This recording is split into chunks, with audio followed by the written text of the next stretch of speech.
Lucas Sutton, the teenager who was lured to his death by his own friends, had gone to stab him twice in broad daylight and leave him to die in a pool of his own blood.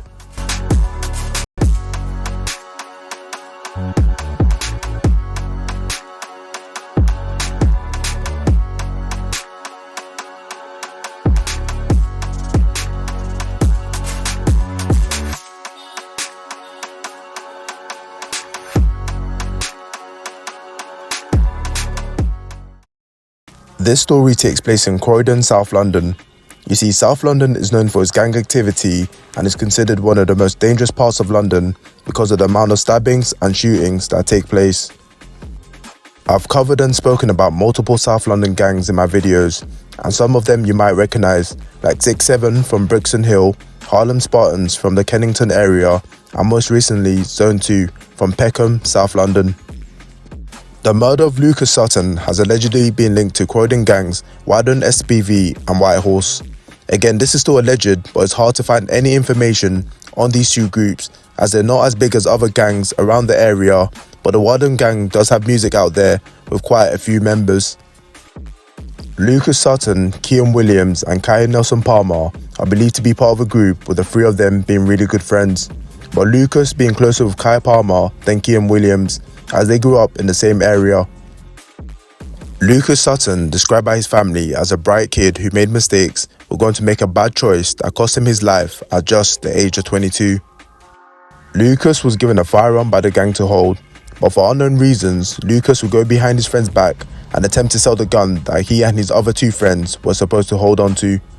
This attempt was unsuccessful and Lucas was caught before he could sell the gun. Lucas, knowing what he'd done was both stupid and dangerous, would start fearing for his life as he knew he was in serious danger. He would tell his friends and family that people were after him because of what he's done, and he would appear withdrawn and completely anxious. Kian and Kai would attempt to call Lucas several times but couldn't reach him, as he attempted to cut himself off from the group, fearing what the gang was going to do to him. It's said that members of the gang had called Lucas over 1,000 times, but he refused to answer the phone. Kian and Kai would now start feeling betrayed about this whole situation, and this is when things go left. Kian and Kai will now start planning a way to deal with Lucas for his antics. They will create a group chat with the name of this GC being a sword emoji or explosion emoji, referencing whether they should stab or shoot Lucas. Kian and Kai will now start talking on the group chat about their plan to attack Lucas. It's clear that the teenagers wanted revenge for what Lucas did, despite the three of them being friends. In Lucas's mind, he thought he was still cool with his friends, but had to watch out for the other people after him, which leads us to the tragic events that now take place. May 23rd, 2023, around 7 PM, Lucas walked to a flat in Princess Road, Croydon. At the address, he was approached by Kian and Kai.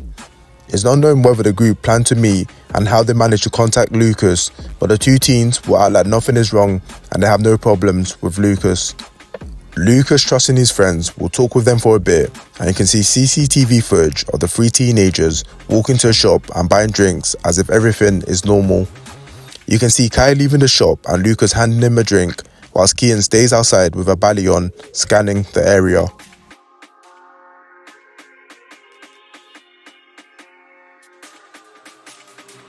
The video will end with the three now walking down the road, and it won't be long until Kian backs out a knife and stabs Lucas straight in the back. Lucas, confused on why his own friend stabbed him, would drop the drink and just start running. Kai and Kian would now chase after Lucas down Mayo Road before stabbing him again in the back to make sure Lucas wouldn't survive. The two teenagers will now run away from the scene, leaving Lucas drenched in blood. Lucas, in a state of panic, will manage to get to his feet and run into a nearby pub, shouting for help. He tried to take off his top that was drenched in blood, but ended up collapsing to the ground before he could do so. Emergency services were called and paramedics tried to save Lucas's life, but he was pronounced dead at the hospital at just the age of 22. Whilst all this is going on, Kai and Kian will make their way back to the address where they originally linked up with Lucas. Kian will get into a taxi to escape, as you can see footage of him in the taxi on the driver's dashcam. Like with any murder case, an investigation will now be launched into the death of Lucas Sutton. This is when police will gather CCTV footage of the whole event. They will capture both teenagers making their way to Lucas Sutton and the three of them near the local corner shop, relaxing and buying drinks. The police, after identifying the teenagers in the footage, will piece together that the three of them were actually friends and part of the same group. But the question on their mind was, why would they do this to one of their own?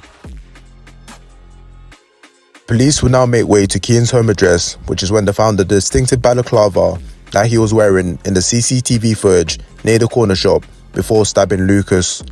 Both Kian and Kai would now be arrested and awaiting trial as the police gathered more evidence. They would manage to get access into the phone conversations of both Kai and Kian, and this is when they'll spot a group chat created, referencing how they're going to kill Lucas. Whilst the police went through the contents of the chat, another name will pop up, Tyrone Thomas, who was accused of luring Lucas to his death by arranging the meeting with Kai and Kian. Messages recovered also show the group speaking about Lucas trying to sell the WAP. In this context, WAP being UK slang for a gun. They will see the thousands of missed calls from the group, along with messages on the group chat on how the gang were going to set up and stab Lucas for what he did.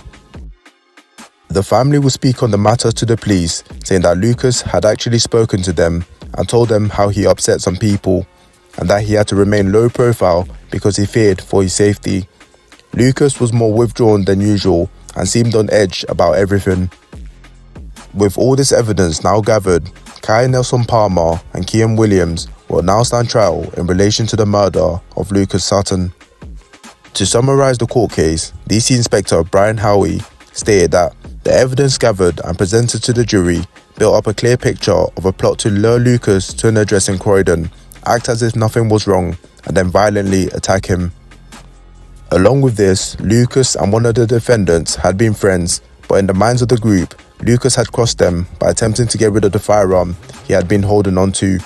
This betrayal was the motivation for this deadly attack. August 14, 2024, Kian Williams was found guilty of murder and was sentenced to life imprisonment with a minimum term of 23 years. Kai Nelson Palmer was also jailed for life but was given a minimum term of 16 years. 19-year-old Tyrone Thomas, who was accused of setting up the meeting that got Lucas killed, denied involvement and was cleared by an Old Bailey jury after a retrial on April 3, 2025. The family of Lucas Sutton will speak on the situation and give a statement saying, "The murder of Lucas has left a large hole in our lives which can never be filled. Lucas wasn't perfect. He made mistakes, but he was ours. He had a bright future ahead of him, but it has been taken away from him." The case of Lucas is quite sad, and it just goes to show you the reality of gang life and being involved in this sort of stuff. Lucas thought he could trust the people that he was with, but in the blink of an eye, he got stabbed in the back twice as he lost his life at such a young age. Lucas attempting to sell the gun was a very dumb thing to do, but it's not actually known what his intentions were in selling that gun, and I'm not sure whether it would have made a difference if Lucas didn't ghost the group and go into hiding. These are all questions that are left unanswered in the murder case of Lucas Sutton. Like I say in every outro, if you take anything from this video, let it be that the gang life is truly not something you want to be involved in. You got family and friends that fully care for you, so stay smart and let me know in the comments if I missed anything. I'll see you lot in the next one. God bless.